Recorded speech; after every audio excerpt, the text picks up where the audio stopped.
TEDx events are made up of short presentation and cover a huge variety of topics. The aim to share powerful ideas and messages to the audience. Before I actually get started into my talk, I feel like one round of applause, which was incomplete, is for Karina. We should congratulate her.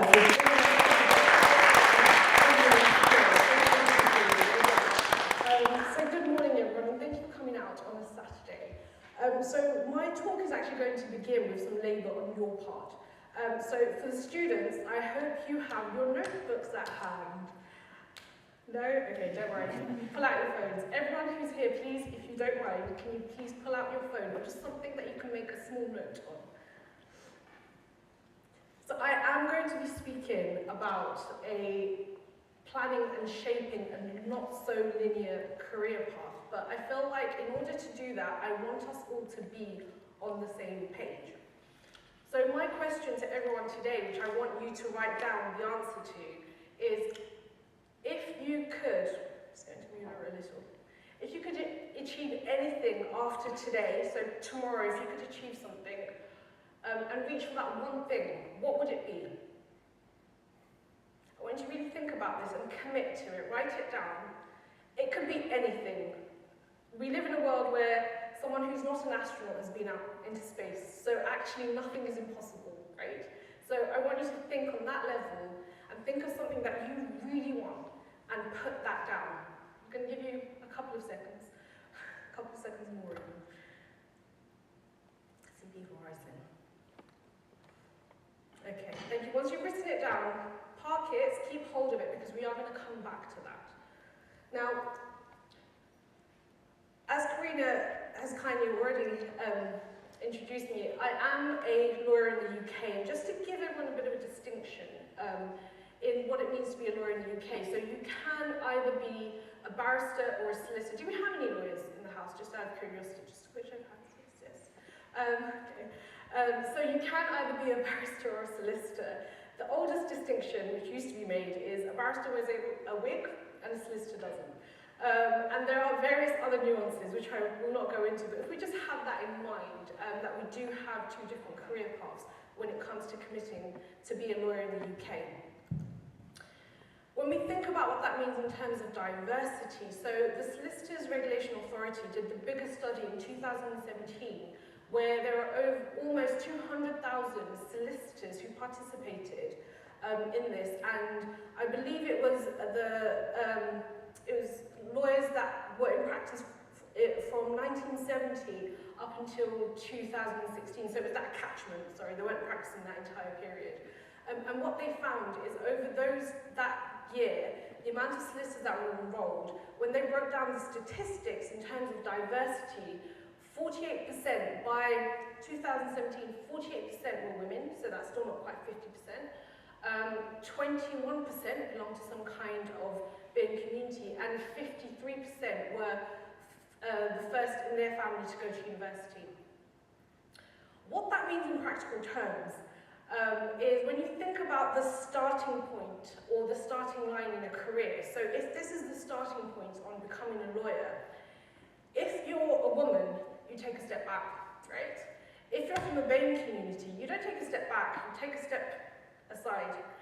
And then if you're the first person in your family to go to university, you kind of like take this weird curve all the way back, right? And then for some people, and it wasn't a statistic that was necessarily came up in this research, but there's other research to show that, for instance, if you were a person of faith, that was another factor to take into account. So you take another step aside. So if that's your starting point over there, and if you have these subcategories, essentially, that you fall into, then your starting point is not a very linear path. That was essentially my starting point when I decided to become a lawyer. Now, for me, I picked this picture of myself, which I took myself. It was either a scaffold pike or Ben Nevis, I cannot remember, but it's the highest peak, either in England or the UK. And people always use mountains as analogies of hard work and how difficult it is to get to the top. I want you to focus in a bit more in that photo on the stream and the pebbles. Because for me, me, the journey hasn't been about the incline. That's tough for everyone. That's tough for every lawyer who decides to go down that path. You have to either go to law school, or you have to either do the GDL, so the conversion course after you do your undergrad, and then you do your vocational course. But what happens is when you have a segment of you that looks slightly different to what most of us would picture lawyers to look like, you have to go through the other stuff. So you have to actually pass the streams. You have to grapple sometimes on the rocks. You have to stumble sometimes on those rocks. And that's probably been very true of my journey in terms of some of the comments I've had. People directly say to me, maybe even at the age of 18, is, do you really want to become a lawyer? You don't have white skin or blonde hair, and you're a woman. But I still got through my law degree. And just as I was about to graduate, I decided I wanted to become a barrister. So that's the lawyer with the wig. It wasn't a very fashionable choice to wear the scarf and the wig, but I did that when I was called to the bar. But I was told at that stage, are you sure that this is the right fit for you? As a Muslim woman who wears a hijab, are you really going to fit in as a lawyer? I didn't know. At that stage in life, I did not know. But what it did mean is it was very difficult for me to walk up to, say, another lawyer and just say, will you look at my CV? Will you help me a little? How do I get there? Because when I looked around, actually one of the things I couldn't find was someone who I felt was a role model who looked something like me. And when you don't see that, level of representation, sometimes you do start to wonder, did I make the wrong choice? But one thing I had, especially in my 20s, was endless amounts of optimism. So I was always willing to try. And so for me, what that meant is, while I had been called to the bar, so I had this lovely title at the age of 22, I worked as a paralegal for a couple of years. And while I was doing that, I started to dig a bit deeper in my journey into actually those layers of my identity that people, or employers I should say, were slightly uncomfortable with in terms of my cultural identity, or parts of me being visibly of a religious background. What are the issues in those communities that maybe stop them from coming forward? And more importantly, what are the issues in those communities that stop the women and the girls from reaching, that stop the women and the girls from getting to the door? Why aren't they already here? And it was those questions that led me to kind of dig deeper, and I started to do some international research. Now when I look back, as quite a young person, and it was the first time I went abroad and I did some research on acid violence as a Winston Churchill Fellow. And the reason I say this, it was at that point I realised that I'm starting to reshape my career. And there were times where I doubted myself so much that I was just like, maybe it's time to park the law thing and try something else. And actually doing the international research, I realised, wasn't necessarily the end of my legal career, it was the beginning of becoming an international family lawyer. What that meant is, at the age of, I can stop giving my age away, in 2013, what I did do is I started to reflect a bit more and I started planning. And that's the one other thing I hope that everyone will take away today, the value of planning. Because I started to write my goals down, I started to reflect on actually what have I achieved already in my career and where do I want to go. And when I started to think about where do I actually want to go and what's, in an ideal scenario, where would I end up? By that stage, what I did is I cross-qualified as a solicitor. So I went from the wig-wearing profession to the not wig-wearing profession, still a lawyer, and I thought to myself, actually, where do I see myself now? And I remembered when I was doing my bar exams, seeing a speaker talk about forced marriage, and I was totally blown away. She was a solicitor who spoke about vulnerable women in certain communities who are affected by this awful issue. And I remember thinking to myself, if I ever decided to cross-qualify, I would love to work for someone like her.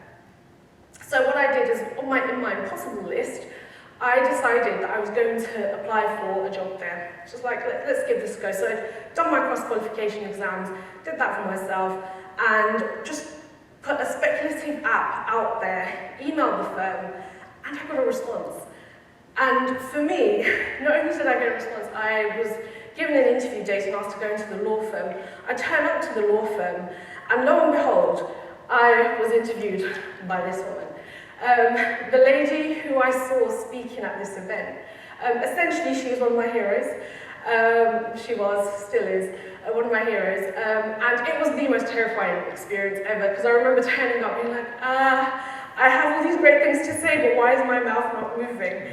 And what was amazing is, one thing I picked up on even in the interview is she had this open space to turn around and say, actually, you have these amazing international experiences, and I want to be able to hone in on those. I want to use those in my law firm. I think these are great things. And it was the first time that I'd realized that actually all of that reshaping that I did in terms of the international research, in terms of the other legal work that I did, it all added up to something. That someone who essentially became a mentor of mine, she could see that. She had that foresight.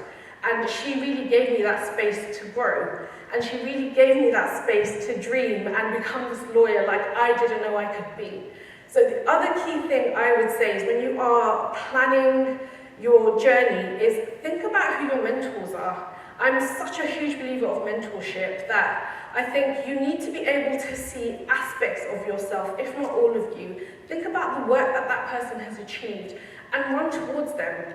Even if you don't end up working for them, ask them for guidance. You'll be surprised at sometimes a single piece of advice can change your life. And that's what happened for me.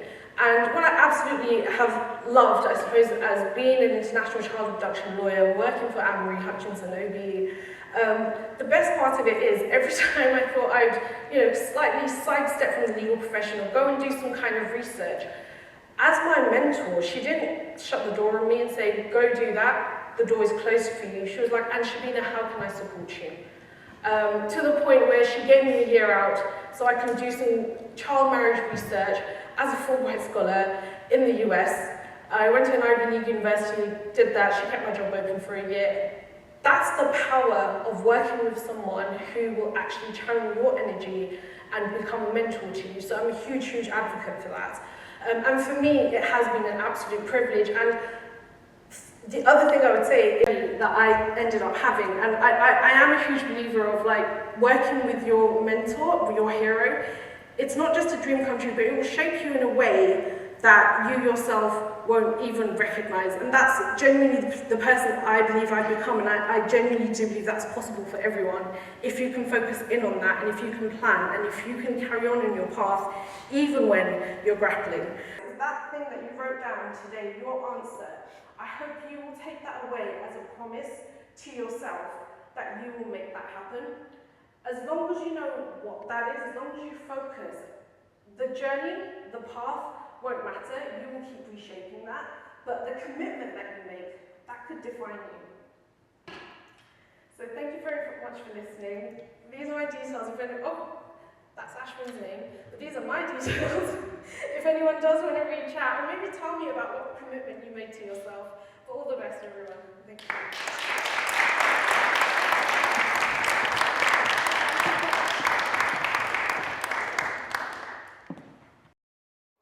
As part of the experience, breakfast, lunch, and a glass of Prosecco were included for those who attended. With new and engaging presentation already in the works, we hope TEDx events return in the near future. This is Julia Finnegan reporting for the University of Buckingham.